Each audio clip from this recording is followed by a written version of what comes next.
There's a version of you that already has everything you've been chasing. Not a luckier version. Not a more talented one. Just a version that learned one thing you haven't been taught yet. And in the next 10 minutes, that gap is going to close. Be honest with yourself for a second. You've been working. You've been trying. Maybe you've been trying harder than anyone around you even knows. And still, something isn't moving. The life you can see so clearly in your mind feels like it's behind glass. Close enough to see, too far to touch. So you push harder. You want it more intensely. You think about it constantly. You lie awake at night, running through every possible version of the future, hoping that somewhere in all that mental noise, the answer will finally appear. It doesn't. And here's what nobody is telling you about why. The ancient Stoics, philosophers who built empires, survived slavery, outlasted plague, discovered something about human desire that most people alive today have never encountered. Something that doesn't just change how you think, it changes what you're capable of becoming. This isn't motivation. This isn't hustle culture dressed in a toga. This is a precise, tested, 2,000-year-old operating system for the human mind. And today, we're going to install it. In 65 AD, a man named Seneca sat in a small room awaiting execution. Under Emperor Nero's orders, he had been one of the wealthiest, most influential men in Rome.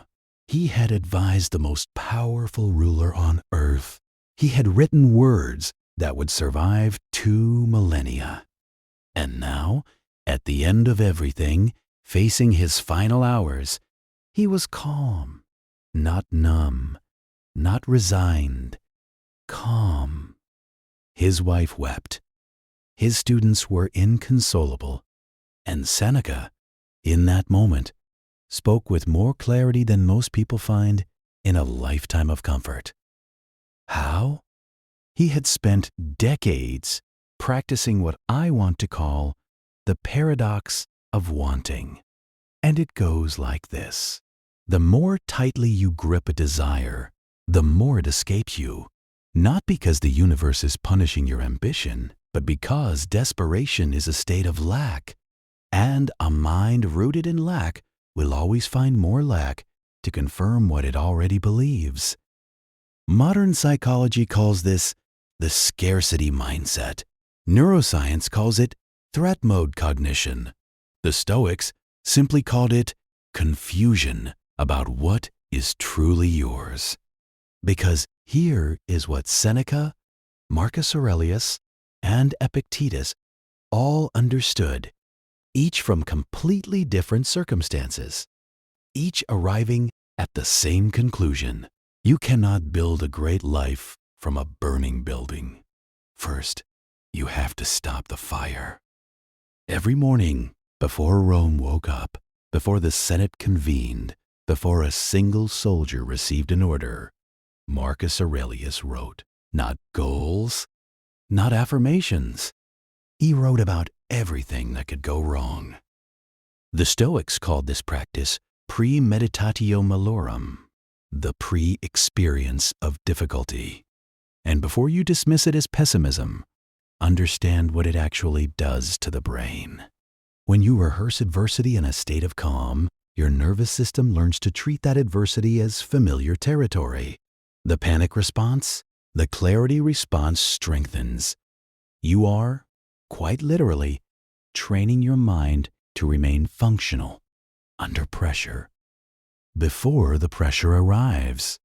Think of it this way. 2 people are about to give the most important presentation of their careers. The first spends the night telling themselves it will go perfectly. The second spends 20 minutes imagining every possible disruption. The tech failing, the silence after a question, the hostile face in the back row, and mentally walks through each one with composure. Who walks into that room with genuine confidence? not the one performing optimism, the one who has already survived the worst version of the day. This is the difference between fragile hope and prepared certainty, and it costs 5 minutes every morning. Here's the practice. Before your phone, before coffee, before conversation, sit, breathe, then ask yourself 3 things. What matters most to me today? What might try to pull me away from it? How will the best version of me respond if it does? That's it. Write it or simply hold it. Then begin. You won't just feel calmer. You'll start to notice that the day bends slightly toward the person who walked into it, prepared. Epictetus was born a slave. He owned nothing. He controlled nothing.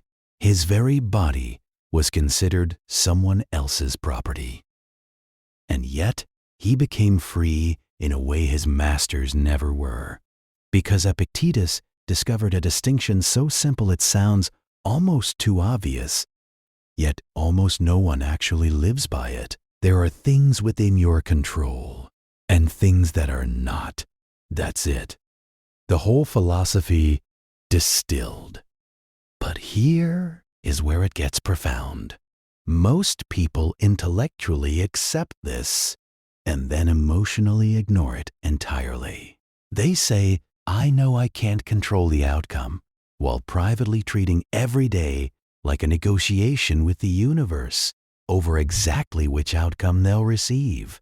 Epictetus has called this confusion the source of all suffering, not circumstances.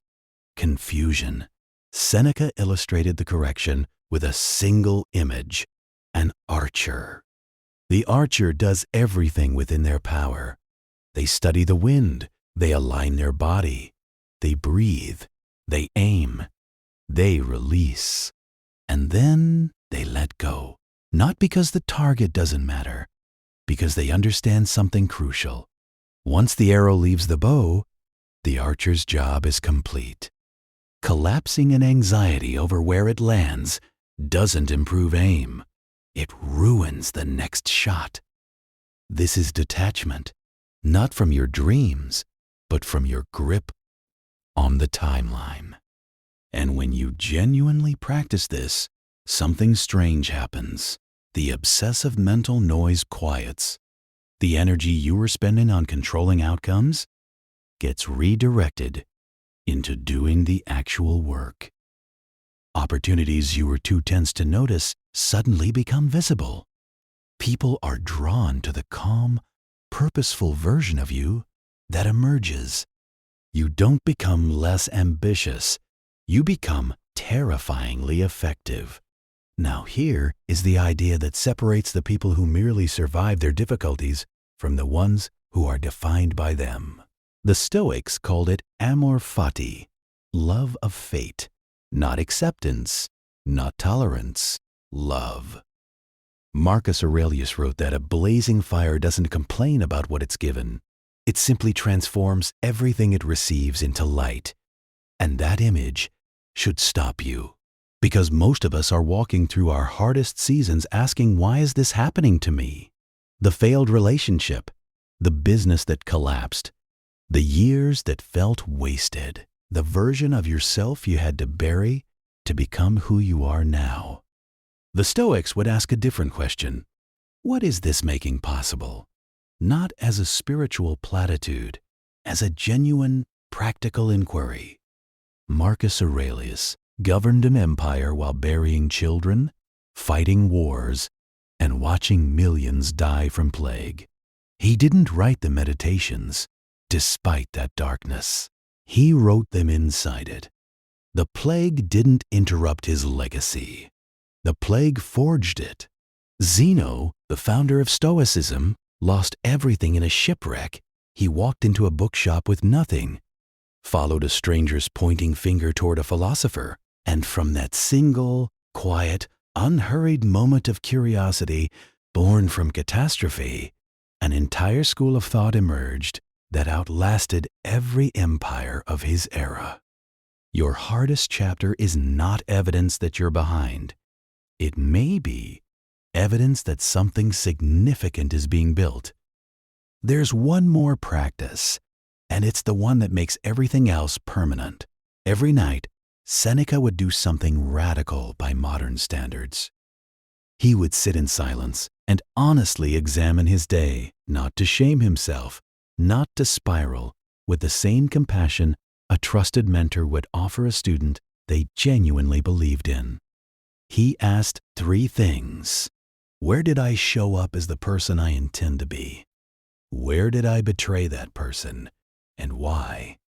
What is the one thing I'll do differently tomorrow? One thing, not a list. One. Because Seneca understood what behavioral psychology would confirm centuries later.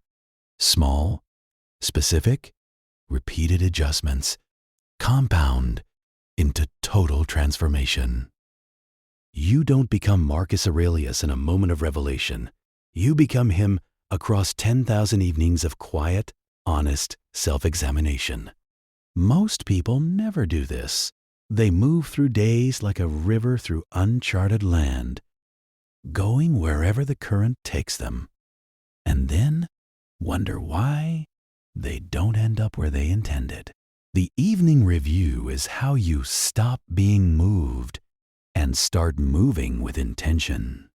10 minutes, no phone, 3 questions, 1 commitment. Do it for 30 days. You will not recognize the person looking back at you on day 31. Here is the truth that binds all of this together. You are not suffering from a lack of opportunity, luck, or talent. You are suffering from a mind that has never been taught to be still. A mind that wakes up reaching, goes to sleep grasping, spends its waking hours rehearsing lack and calling it ambition. The Stoics didn't offer an escape from that suffering. They offered something more powerful. They offered a method, a way to take that same mind, your mind, and slowly, deliberately, over the course of mornings and evenings and ordinary Tuesdays, reshape it into something that generates clarity instead of noise, action instead of anxiety, presence instead of grasping. Epictetus, enslaved and broken, became more free than any emperor. Marcus Aurelius, carrying the weight of a civilization, found silence enough to write wisdom that comforts people 2,000 years later. Seneca, facing death, faced it without flinching, because he had spent a lifetime practicing exactly that moment. They didn't have better circumstances than you. They had better mornings. So tonight, before you sleep, try this. Think of 3 things you would be devastated to lose. Hold them in your mind. Not with fear, with the sudden, overwhelming recognition of how extraordinary the ordinary actually is. Feel that? That is not just gratitude. That is the frequency from which everything worth building gets built. The Stoics didn't chase their best lives. They became the kind of people their best lives were drawn to. And now, so can you. If something in this video shifted something in you, subscribe. Every week, we take ideas that have survived 2,000 years and make them useful for the life you're living right now. The next video goes even deeper. I'll see you there.